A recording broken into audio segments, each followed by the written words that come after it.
E aí galera, menino Martinho aqui para trazer para vocês a análise completa dos 2 primeiros episódios de WandaVision. Sim, o universo Marvel finalmente voltou depois desse 2020 desgraçado e a gente vai começar analisando essa série da Marvel, tá certo? Então fica comigo aí que depois da vinheta eu te conto tudo. Roda aí.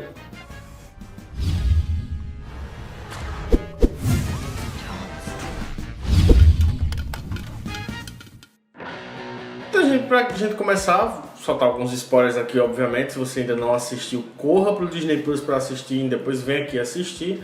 A gente vê esse universo que a Wanda criou. Isso é uma coisa que era dita desde o primeiro trailer, desde a concepção da série.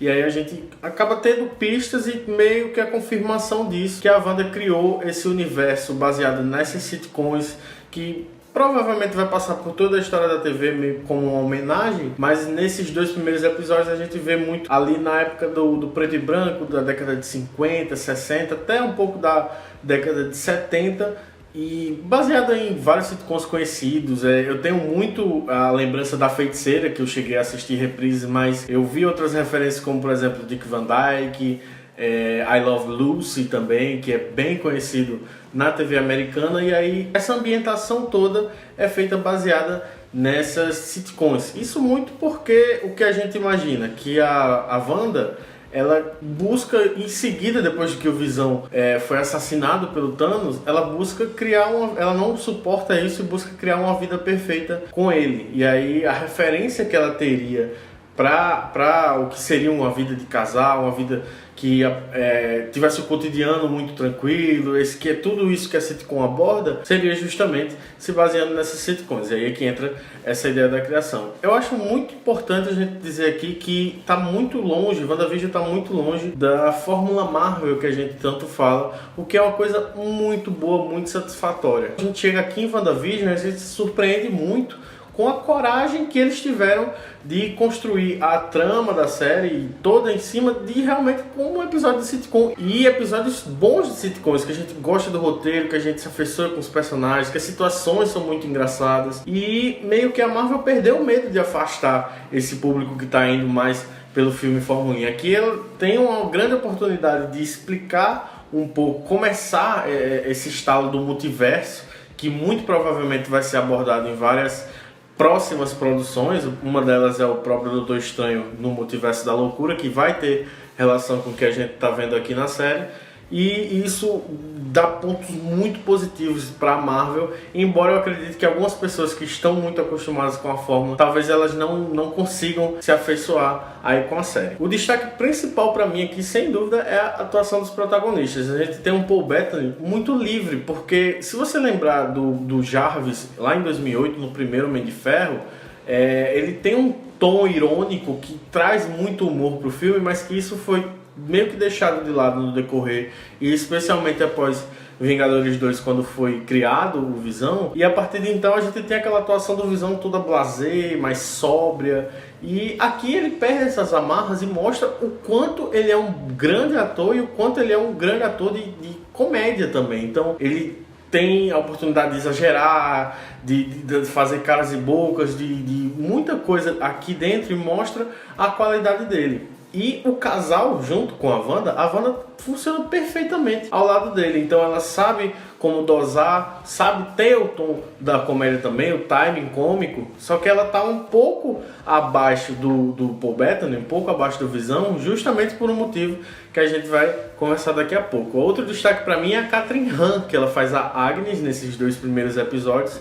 A gente espera que ela tenha uma influência maior no decorrer da série, que vai ser semanal. Mas nesses 2 primeiros episódios ela tá um personagem de sitcom perfeita. A atuação, a cara dela, todos os trejeitos, o que ela faz, ela é muito aquela vizinha entrona que vai atrás de saber de tudo, quer saber tudo, e aí isso pode ter influência lá futuramente também. O que eu tenho para destacar ainda é o seguinte, com relação à estranheza e o mistério que a série traz de uma forma muito pontual. Eu acho que esses 2 primeiros episódios, talvez mais terceiro até o 4º episódio, vão servir para começar a caminhada para realmente entregar o que a série quer, já que a gente teve, por exemplo, o Bettany falando que os 2, 3 últimos episódios vão ser uma coisa inacreditável, então agora ele está armando o cerco, a gente está se conectando muito mais com os personagens do que necessariamente avançando na trama. E isso é um ponto importante porque vai deixando essa pulga atrás da orelha de quem está assistindo para não parecer que WandaVision é só uma sitcom aleatória. Então a gente tem, por exemplo, no episódio 1, quando o Sr. Hart, que é o chefe do Visão, ele está jantando na casa deles, ele engasga, a gente tem meio que um bug no episódio inteiro. E a Sra. Hart, né, a esposa dele, fica repetindo uma frase sem parar, o Visão trava completamente e a primeira vez que as câmeras, o enquadramento das câmeras sai daquele tradicional de sitcom e começa a viajar, começa a focar de outro ângulo e tal, e isso tudo leva pra Wanda. A Wanda é a única pessoa que não trava ali naquela situação e imediatamente ela faz com que o Visão ajude o Sr. Hart, salve ele. Isso, na verdade, é uma pequena dica que, se você perceber que a Wanda tem poder de criar essa dimensão, então ela tá ali como um agente ativo, ela não tá... Por exemplo, uma coisa que eu vou citar novamente ainda, mas com relação ao show de Truman, a gente tem o personagem do Ed Harris, né, o Christoph, que ele é meio que o produtor geral daquele reality show que o Truman passa, que o Jim Carrey.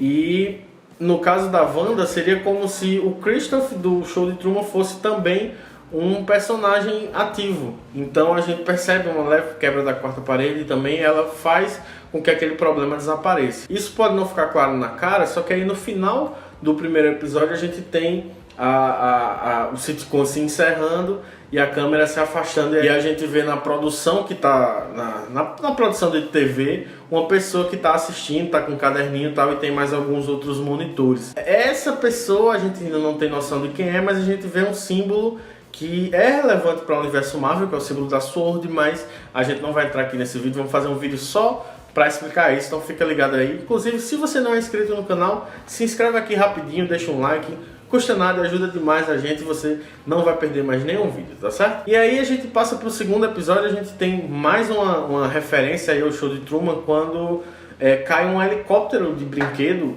que também tem o símbolo da SWORD, e a Wanda, ela pega. E aí a gente tem o diferencial que aquele helicóptero ele é colorido, enquanto todo o restante daquele universo é em preto e branco. Então isso já destaca que aquilo não pertence àquela realidade, àquela situação. Então provavelmente é uma coisa de quem está fora, de quem está observando. Mais um sinal que a gente tem é um rádio que está tocando e de repente ele começa a chiar e a mudar a frequência, e a gente escuta alguém falando: Wanda, o que está acontecendo com você, Wanda? Tá tudo bem, não sei o quê. E isso acontece tanto no meio do episódio, com a Wanda e a outra personagem, a Dottie, elas olhando pro rádio, percebendo isso, e aí fica aquele climão, né? Ninguém sabe o que aconteceu. E no final do episódio, quando tá rolando os créditos, a gente ouve de novo a mesma transmissão. Então a gente pode ver que é uma tentativa de se comunicar com a Wanda. E além disso, a gente tem também a presença da Mônica Rambeau, que é aquela criancinha filha da Maria Rambeau, se não me engano, a Maria, que é a melhor amiga da Capitã Marvel, lá no filme da Capitã Marvel, se passa nos anos 90, ela tá uma criancinha, agora ela já parece adulta. O que é estranho, por mais que ela pareça também preto e branco, a gente tem ela se apresentando como Geraldine. E quando ela pergunta qual é o seu nome, ela pensa um pouquinho Geraldine e fala. Então isso dá a sensação de que ela não sabe muito bem o que ela está fazendo ali ainda, ou então ela não está habituada a participar daquilo, então ela pode ser mais uma coisa em relação ao que está dentro do universo das sitcoms e o que está nesse meio termo, entre o que a gente está assistindo, que é a sitcom, e a gente em si, que está aqui no mundo real. Então, entre a sitcom e a gente parece ter uma nova camada, e aí essa camada que seria a realidade, entre aspas, é meio complicado de falar, mas a realidade dentro da série, e a série seria uma série dentro da própria série. Foi a forma que o PH Santos resumiu melhor, e eu acho que é bem no ponto mesmo para falar isso. É como se tivesse a série real tá rolando, e aí alguém está criando outra série dentro. Isso também funciona muito para explicar a questão do multiverso. Inclusive, uma coisa que eu vi também no IMDb e que a gente vai saber já no terceiro episódio é que a gente tem outros personagens do universo Marvel que vão aparecer. Inclusive a Mônica Rambeau, no terceiro episódio, a partir dele, já está acreditada como Mônica Rambeau, não está mais como Geraldine, porque a gente viu lá no final do episódio 2 que eles já fizeram uma transição, agora a TV ficou colorida, então provavelmente eles vão estar representados em outra época. E aí a gente vai ter a aparição ainda da Kat Dennings, que participou lá dos filmes do Thor, do 1 e do 2, só, se eu não me engano. E tem também o Jimmy Woo, que é um agente da S.H.I.E.L.D., que já participou de outros filmes também. Então, além deles, a própria Mônica Rambeau vão aparecer nesse episódio 3, justamente, talvez, para dar mais uma dica pra gente do que tá rolando, o que é que tá acontecendo aí, tá certo? Balanço geral, gostei muito dos episódios em si, por serem uma sitcom engraçada, mas por deixarem aquela pulga atrás da orelha de o que é que vai rolar, o que é que vai acontecer. Isso é uma coisa necessária, a gente precisa ter isso para poder gostar de acompanhar esses episódios semanalmente e, claro, trazer para vocês aqui a análise toda semana. Se vocês gostaram, por favor, deixe um like, se inscreve aqui no canal, peço de novo. Não esquece que toda sexta-feira vai sair o episódio de WandaVision de madrugada e até o sábado a gente vai trazer essa análise completa, além de vários outros vídeos. Vamos trazer teoria, vamos procurar os easter eggs, o que vocês acharem melhor. Se vocês têm uma sugestão, deixa aqui nos comentários e um abraço para você, até a próxima, tchau!